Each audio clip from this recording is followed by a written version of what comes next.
Now let us move on to something known as array. So basically, what is an array? Array is nothing but collection of objects. So when you say a is equal to, when you take this bracket and you say 1 2 comma 3 comma 4, so this is nothing but what? A collection of object, collection of elements.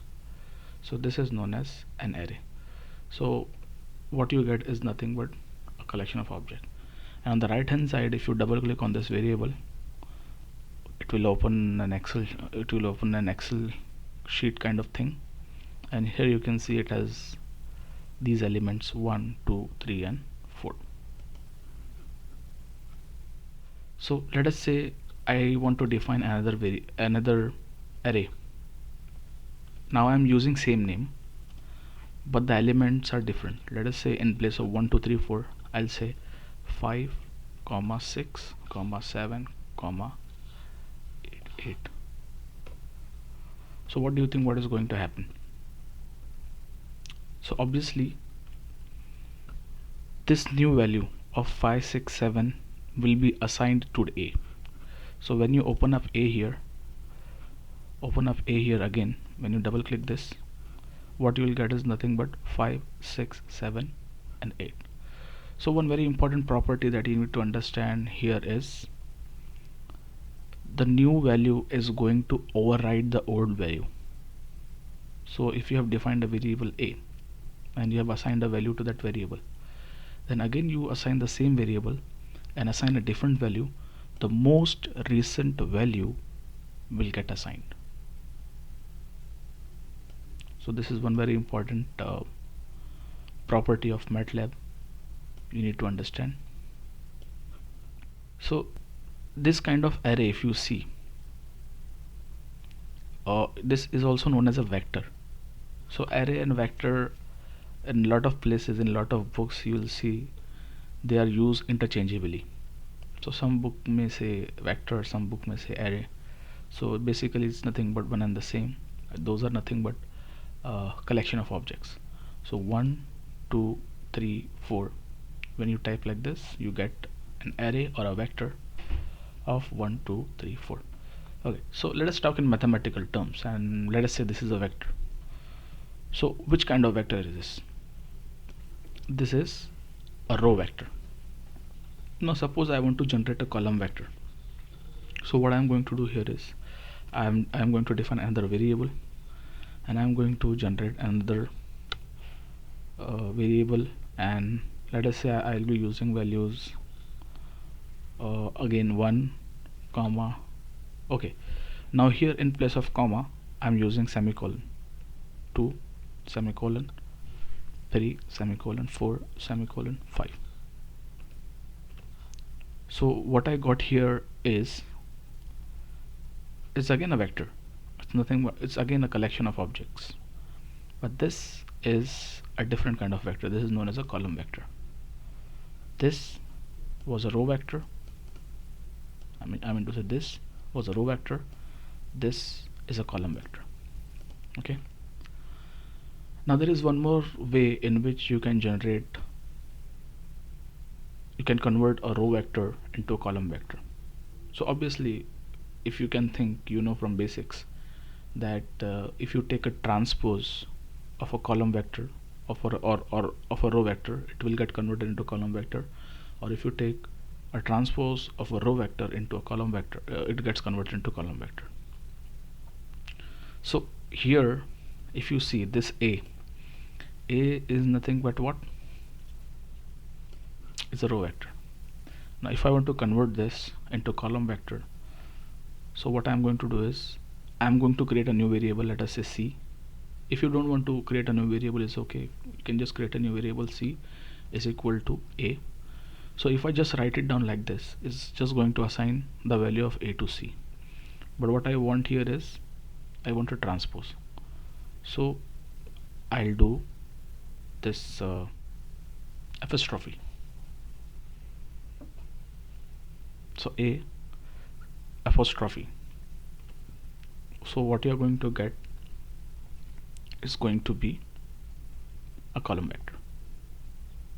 Okay, again, if see, now B is a row vector, oh sorry, a column vector. Now if you want to convert into row vector, again what you can do is B transpose, and you will get a row vector. So row vector can be converted to column vector can be converted into a row vector. Now let us talk about matrix. So it's very important. Now matrix operation is what is the core strength of MATLAB. So if you search the full form of MATLAB online, you'll find that the full form of MATLAB is matrix laboratory. So matrix is the whole purpose. Matrix manipulation, matrix calculation was the whole purpose why MATLAB was designed. Okay, so this is very important stuff that I want you to understand and learn here. Okay, so suppose you want to create a matrix A.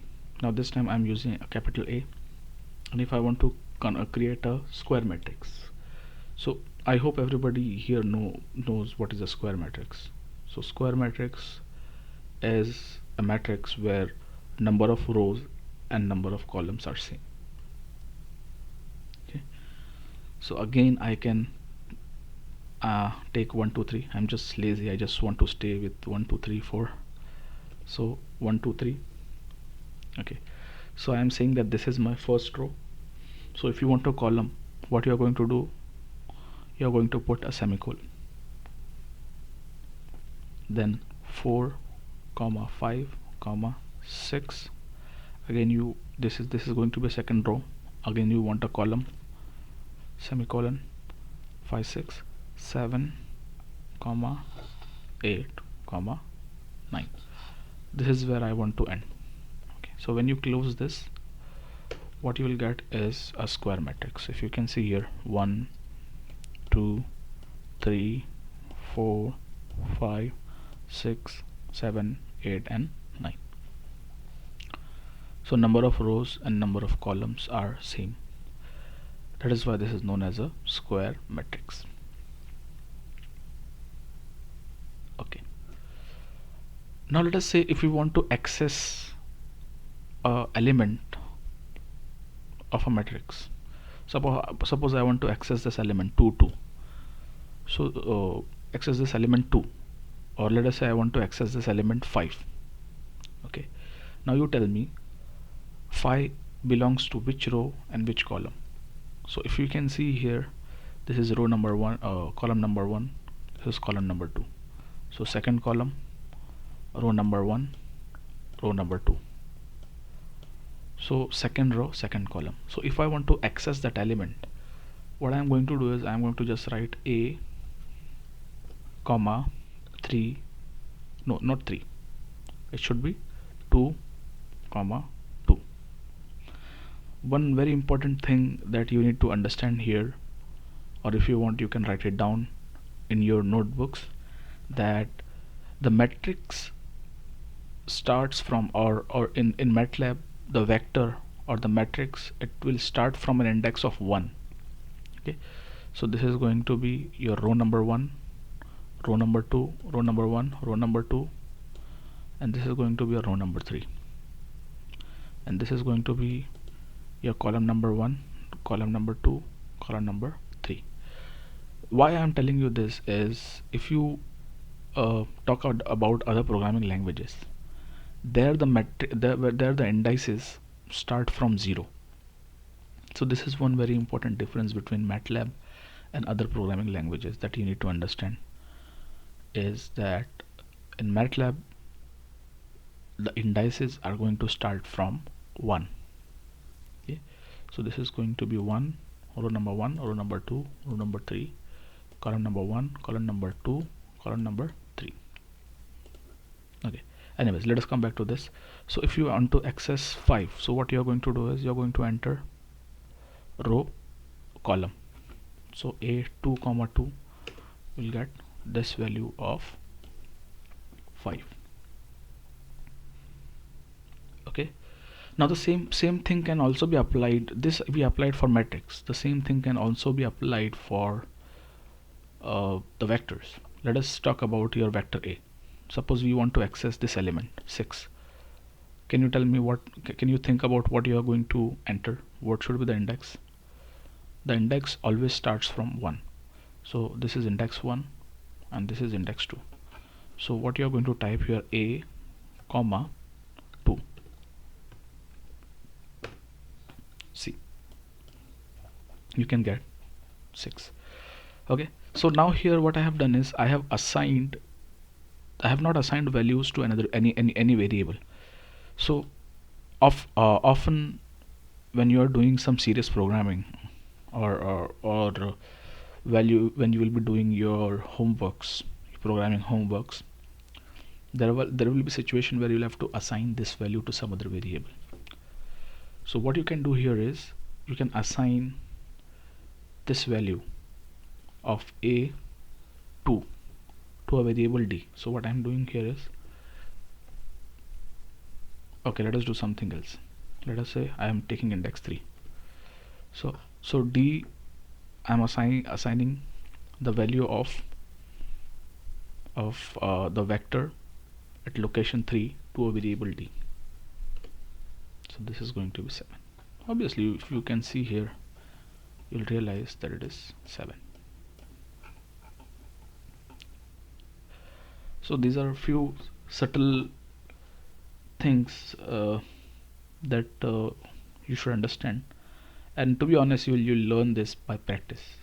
Okay, so the only way you can master MATLAB is by practicing. Okay, and if you are watching this lecture, if you just watch this lecture and don't practice or don't do anything, then I'm pretty sure that you'll forget what we discussed. Okay, but anyways, you'll have the recording of this lecture, so anytime you have any question, you can just come back again to this video and watch the video again, and you'll understand. So suppose you want to create a matrix which has elements 0, 0,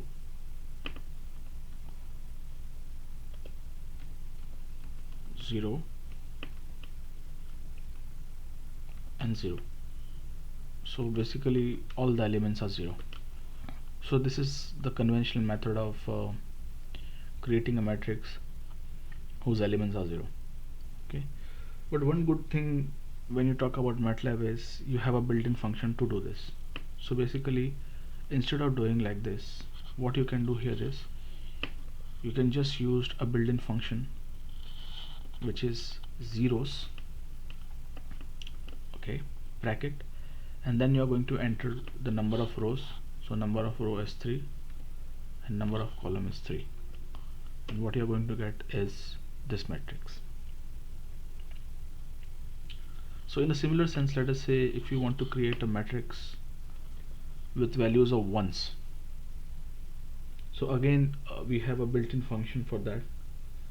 So what you can do is you can use this built-in function known as ones, 3, 3.